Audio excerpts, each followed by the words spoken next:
Guys, I will show you how to configure the configuration file with Apache. Hopefully you have installed the Apache. So you have to go to cd/etc/Apache2, which is the folder, and then if you list, you will see that there is one sites available folder. So cd to sites available folder,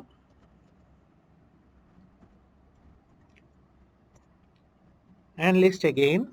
You will be able to see that funSSL.conf is created by me. So let me sudo nano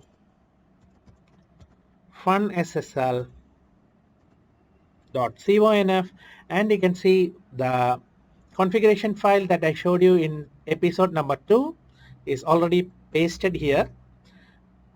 So it's nothing big, but only thing you have to remember to follow the sequence and follow the syntax. If not, Apache is not going to serve the website. So very careful. Pause my video and write it down, or put it in your VPS in whatever way you want. So I have zoomed it for you to see everything very clear. You can see virtual host, and it has to close by virtual host also. Okay, so let me exit. Now we have sites available. So what we have to do is enable the site. So you can do that by sudo a2. A2 is for Apache, nsite funSSL.conf.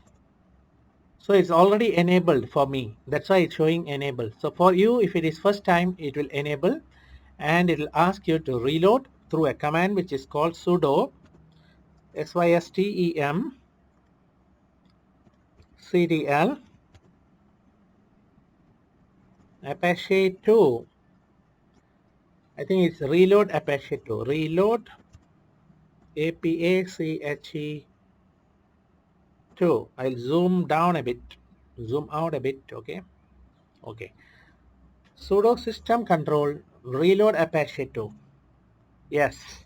And then for safety's sake, you can put restart as well. Restart Apache 2. So with these two commands, we are in good shape, and the website will be served. So please subscribe to my YouTube channel and like it, guys. Please put in your comments. Your subscription will be helpful for me in a long way to go, as I will make more useful videos for all of you. So for this episode, I am signing off, and then we will catch up together in the next episode. Till then, have a good day. Bye bye.